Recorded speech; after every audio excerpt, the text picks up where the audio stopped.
光影23事，成年人的睡前小故事，我是阿月，每天为您带来最温暖的电影故事，一起来看涉外大酒店。故事开始前，别忘了点击右下角的订阅按钮，让阿月的声音陪伴你每一个晚上。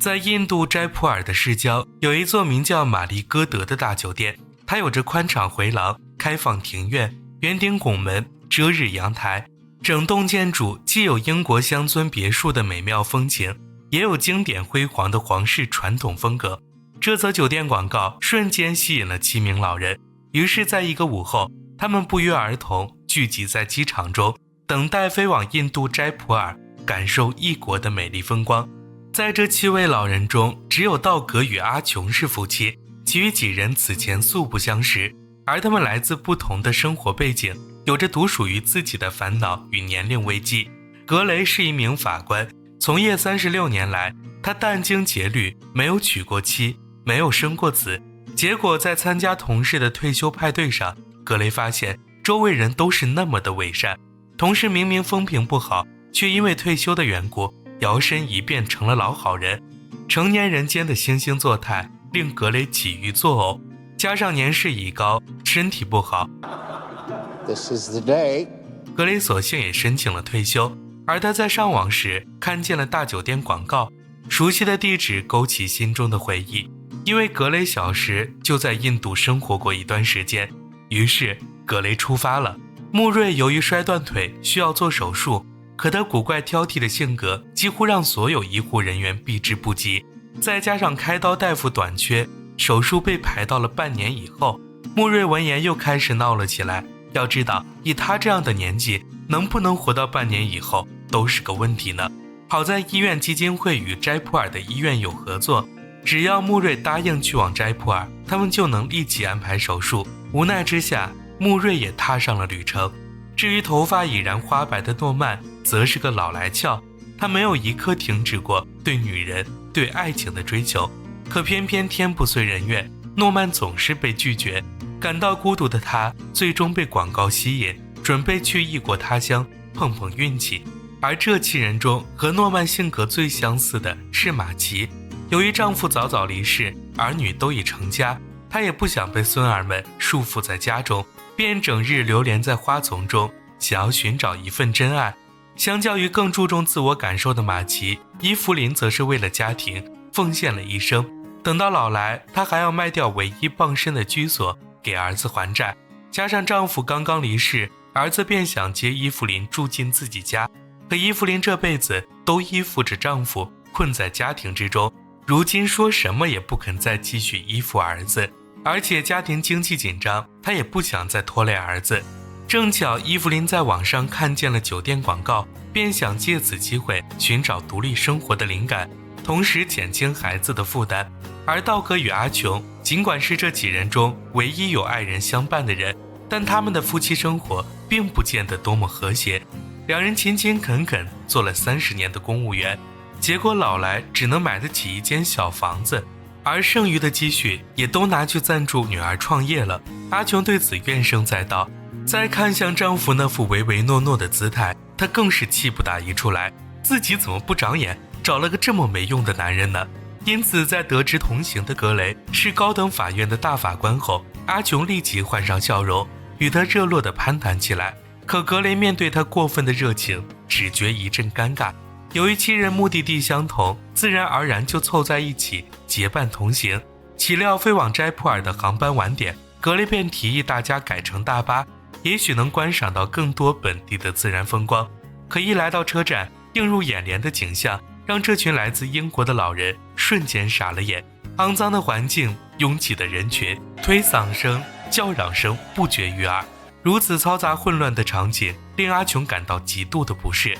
但他们来都来了，也只好硬着头皮挤上大巴。未曾想司机出发后便灵活穿梭于大卡车中，数次都与危险擦肩而过。几人见状被吓得连连惊叫，伊芙琳甚至开始怀疑自己来印度放松是否是个错误的选择。次日上午，众人坐上本地特有的嘟嘟车，前往玛丽歌德大酒店。车子行驶在尘土飞扬的小路上，望着沿街叫卖的小商贩，身着丰富色彩纱丽的妇女，他们渐渐咂摸出一丝趣味。可下一秒抵达目的地后，众人原本雀跃的心瞬间跌入谷底。宣传中那个美轮美奂的玛丽歌德大酒店，居然只是一处破败低矮的楼房。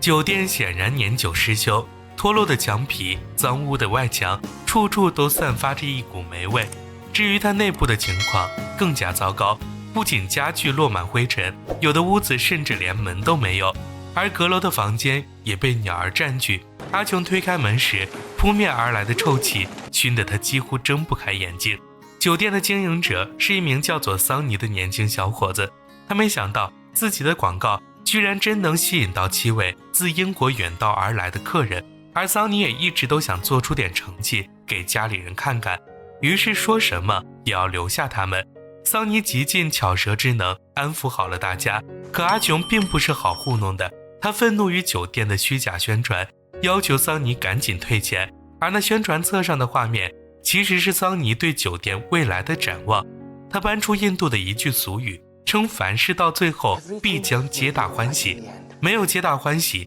那就还没到最后。桑尼相信阿琼最终会喜欢上这个地方，便请求他暂住几天，届时还不满意，全额退款也不迟。尽管建筑的破旧超乎大家想象，但桑尼对待他们还算用心，有什么要求都会尽力满足。众人也不想再四处折腾，便将就住了下来。等到晚上，桑尼还专门安排了一场英式晚宴来招待大家，可羊肉炖咖喱的做法让道格只是品尝了一口就昏了过去，而一向挑剔的穆瑞闻着盘子里散发的香辛料气味，只觉自己上了一道贼船。然而习惯的力量是强大的，不知不觉间，大家已在酒店住了9天，也渐渐习惯了纷扰的噪音与色彩，习惯了感官上的多重刺激。沿街的喇叭声和小贩们的叫卖声整日不绝于耳。桑尼每天都会安排厨房准备一道本地菜肴，木林姆扁豆，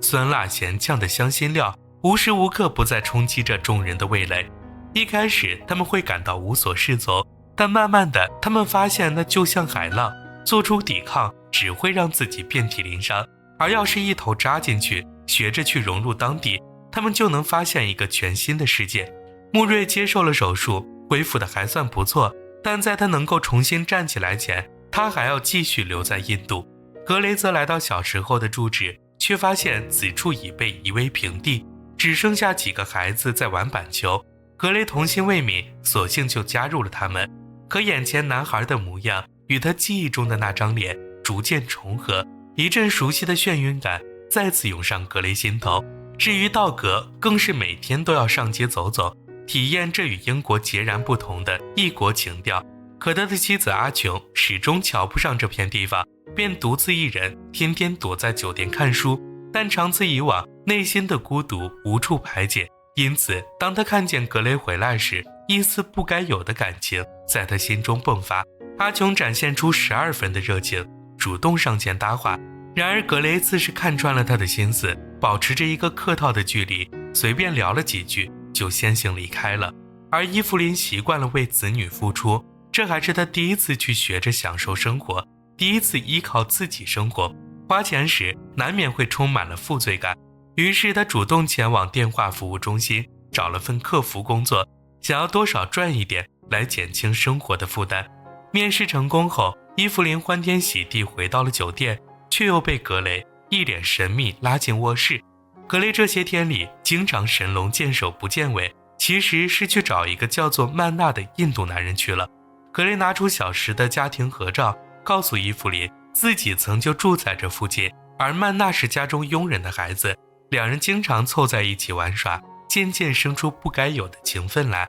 直到这段感情被家人撞破，一切便戛然而止。格雷举家搬回英国，曼娜也因这桩事遭受了极为严厉的惩罚，从此远走他乡，再也没了音讯。格雷这些年一直活在愧疚中，他恨自己在这段关系里没有表现出任何担当，恨自己像个懦夫，没有做出抗争就丢下曼妮逃回了英国。而如今人已步入暮年，格雷便想趁着一息尚存，再与曼妮见上一面，好好说一声对不起。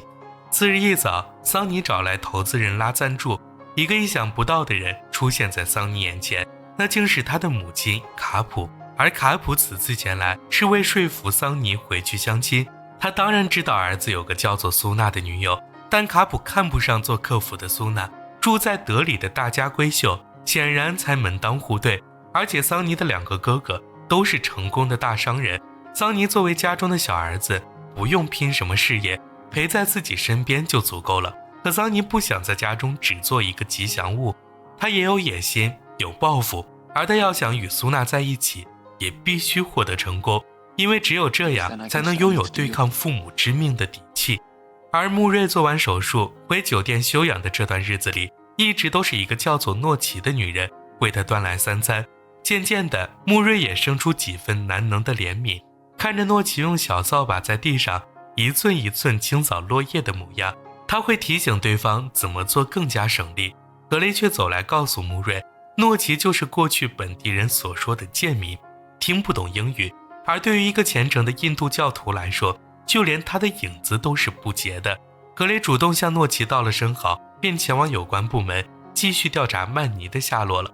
另一边的伊芙琳则正在向同事讲解提高客户下单率的技巧，因为工作内容是向老年人推销产品，而伊芙琳作为团队里唯一上了年纪的人，自然懂得老年人在乎的是什么，是陪伴，是倾听。她想起丈夫刚去世时接到的一通推销电话，对方完全就是台冷漠的机器，丝毫不顾及她的痛苦，一直在念广告词。伊芙琳想借此告诉大家，无论做哪一行，无论对方年龄多大，只要是与人打交道，都要学会用心去聆听他人的声音。而马奇为钓到一个黄金单身汉，特意花费12万卢比，成为当地高级俱乐部的会员。未曾想，工作人员安排的约会嘉宾竟然是同行的诺曼。诺曼编造的丹麦王子身份自然也就不攻自破。诺曼坦言，他自从上了年纪，似乎就失去了追求爱情的权利，可他太想重温年轻时的激情，太想体会被人需要的感觉。这与马奇的想法不谋而合。他鼓励诺曼去追求一旁的卡罗尔。经历了一番尴尬的交流后，诺曼索性破罐子破摔，褪去花言巧语与伪装，抛弃书上学来的约会技巧，将内心的脆弱与寂寞尽数袒露在卡罗尔面前。他不是什么商业大亨，他只是一个孤独的老头。诺曼的真诚打动了卡罗尔，而他也终于拥有了最渴望的一夜春宵。在伊芙琳看来，其实没有哪一段过去是人能够通过怀念而挽回的，只有当过去逐渐消失，才能慢慢累积，营造当下。时间来到第22天，伊芙琳已融入进当地的生活节奏，有了每天都要做的事情，找到了独立生活的方向。而另一边的穆瑞则在本地翻译的邀请下，前往贫民窟去诺奇家中做客。原来诺奇特意准备了烤饼，说要感谢他的好意。穆瑞闻言大为震撼，先不说自身刻薄的性格能否称得上友善，而且他自认从未给过诺奇任何实质性的帮助，但对诺奇来说，那天上午穆瑞对自己的一句提醒就是最好的礼物，因为穆瑞是这么多年来唯一一个注意到他存在的人。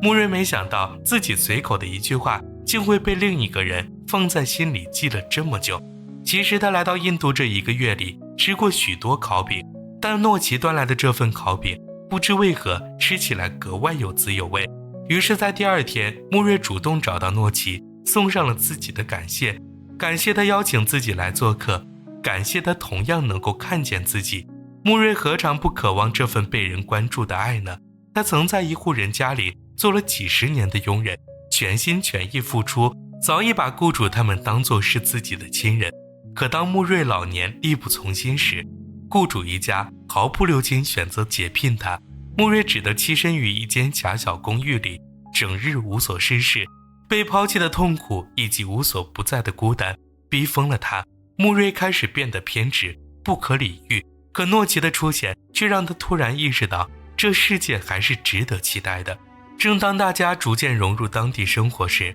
阿琼却依旧深陷于抱怨中。而他之所以迟迟没有离开，是因为他暗暗喜欢着大法官格雷。终于在这一天，阿琼第一次主动外出，找到格雷，鼓起勇气向对方袒露心意，但格雷的回答却让阿琼如遭雷劈。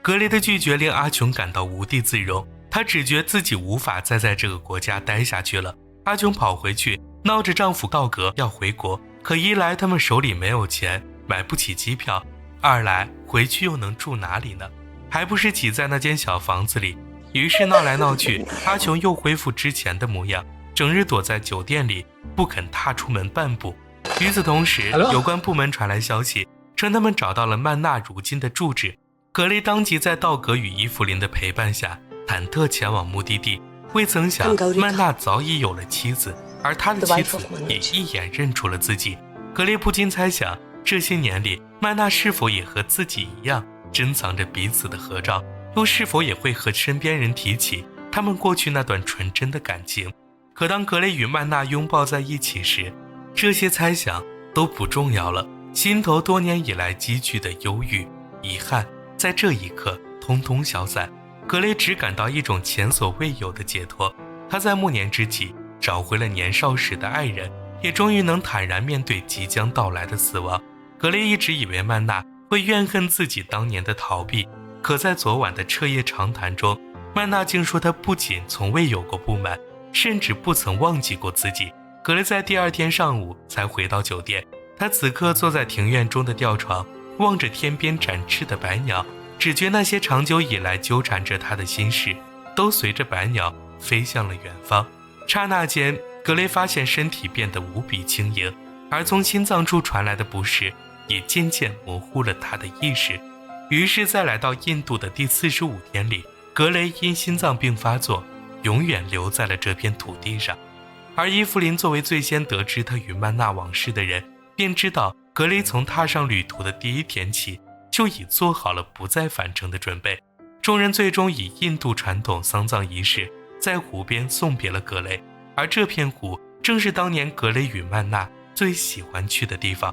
葬礼结束后，伊芙琳找到了曼娜的妻子丽卡，她想知道这个女人对丈夫与另一个男人的情况了解多少。未曾想，丽卡知道全部，因为当年定亲时，曼娜就向她坦白了一切。伊芙琳闻言，情绪瞬间崩溃，她想起了死去的丈夫，想起了自己的婚姻。过去几十年里，她从未与丈夫分享过心事，只是任劳任怨做着家务活。可如果两个人无法分享一切，那婚姻又有何意义呢？伊芙琳投进道格的怀中，痛哭出声。这一幕恰巧被阿琼撞见，道格连忙追上前，解释自己与伊芙琳只是好友。阿琼却不依不饶起来，一向选择退让的道格也终于爆发。他不知道究竟是什么让妻子变成了一个如此可怕的人，即便那些美好都已摆在了眼前，他却坚持视若无睹，不仅每天都生活在抱怨中，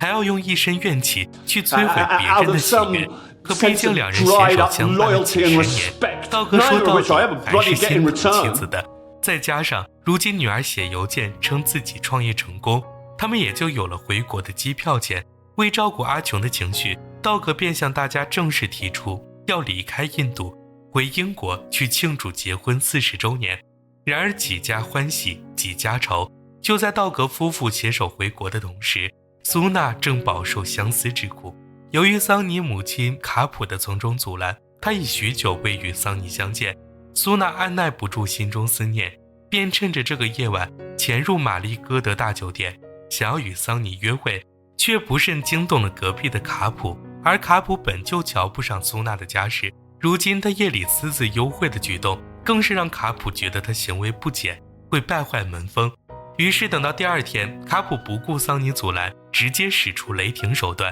联系买家准备卖掉整座酒店，想要借此斩断桑尼最后的退路，逼他跟自己回德里，与自己相中的大家闺秀定亲。而桑尼抗争了这么久，母亲的嫌恶，酒店的买卖，则让他开始怀疑自己力排万难娶了苏娜后，能否给到他真正的幸福。于是桑尼妥协了，开始安排工作人员为大家退费。而伊芙琳得知了缘由后，只问了桑尼一个问题：你爱苏娜吗？桑尼闻言，脸上立即浮现出痛苦的神色。爱啊，怎么会不爱呢？可他如今又能怎么做？而伊芙琳从这趟印度之行中收获的唯一真理，就是不能等别人来告诉自己你值得拥有的东西是什么，未来其实掌握在自己手里，你想要什么都可以，就看决心够不够大了。伊芙琳的一番话语令桑尼茅塞顿开，只有与苏娜在一起，他的人生才有意义，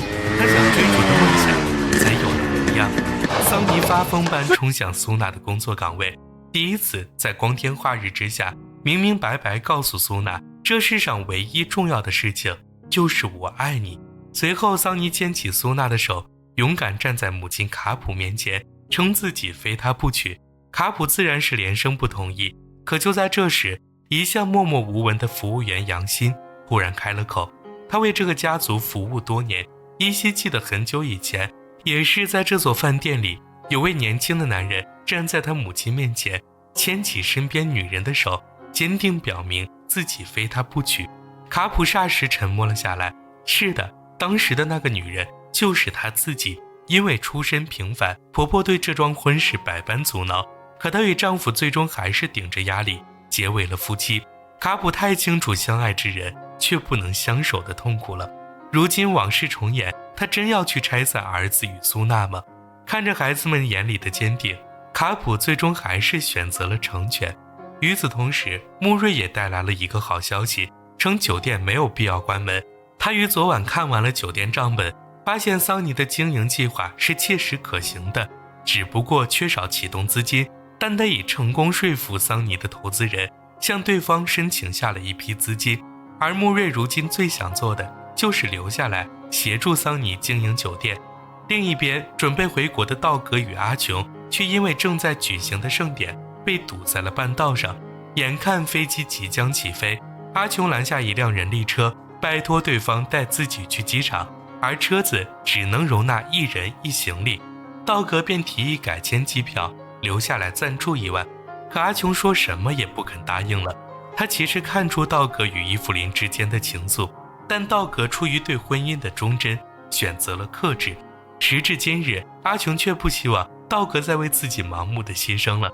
他们往后的日子都已所剩无几，所以就不该因害怕失望畏惧不前，而是要尽全力去探寻自己想要的生活。于是阿琼在这个夜晚踏上了一段新的旅程，道格则留在印度与伊芙琳开启了新的生活。诺曼则与之前俱乐部认识的卡罗尔一起住在大酒店中，探寻更多的美好。至于马奇还在寻找真爱，而穆瑞已成为酒店的副经理。酒店如何在众人的帮助下蒸蒸日上？正如桑尼所言，凡事到了最后必定皆大欢喜。全篇完。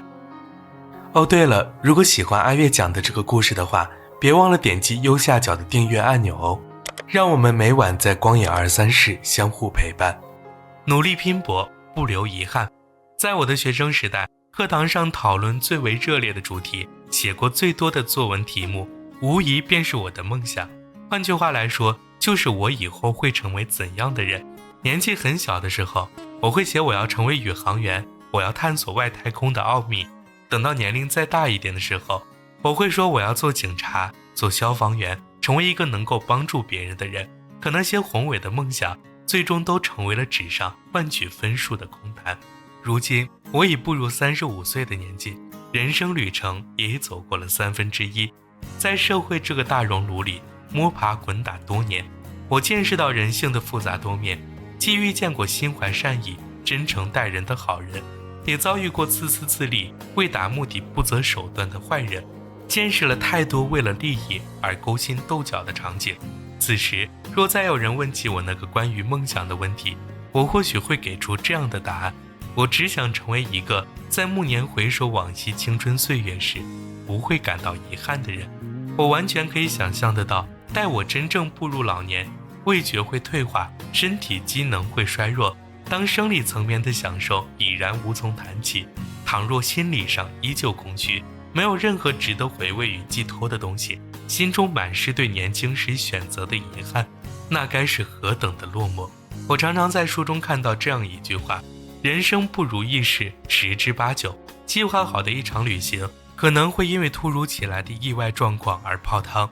精心准备的重要考试或许会因过度紧张而发挥失常。邻居家的张奶奶呢，有时会拉着我唠叨，说自己有多么后悔一辈子操持家务，忍受着丈夫的坏脾气，直到丈夫离世后，她才惊觉自己委屈了大半辈子。过去觉得自己是为了家庭和睦，可如今想来，那些本不该忍受的日子都白白流逝了。这样看来，遗憾似乎是人生常态，但细细想来，人的一生不就是一个不断拼搏，努力不让自己留下遗憾的过程吗？正如影片里的那7位老人一样，他们最终跟随心意，做出了自己的选择。我在打拼的这些年里，也一直在追求我想要的答案。我不要因为害怕困难畏惧不前，也不要因为各种不可抗力的因素放弃我真正想要的东西。努力生活，适度享受，有积蓄防老，注重身体健康，有治病就去看。等到老来，我应该会找一个美丽的农村，种点花草果树，养养小鸡，偶尔坐在院子里发呆看云，想想年轻时为了梦想奋斗的时光，也许这就是一个完美的晚年。如今光影234已经启用了热推功能，通过台湾朋友们的点击支持，可以帮阿月实现影片的更广泛曝光。具体操作步骤在说明栏中有详细说明，这将有助于我结识更多的观众朋友。阿月在此先行谢过，真诚希望在台湾的您能帮我尝试一下。再一次感谢大家的支持。如果你喜欢我讲述的故事，可以点击观看光影230的播客列表，这里面分类整理了阿月讲述的近500部电影故事，总有一款适合陪伴您进入甜蜜的梦乡。当然也不要忘了订阅光影234，这样就能第一时间查看我的最新视频。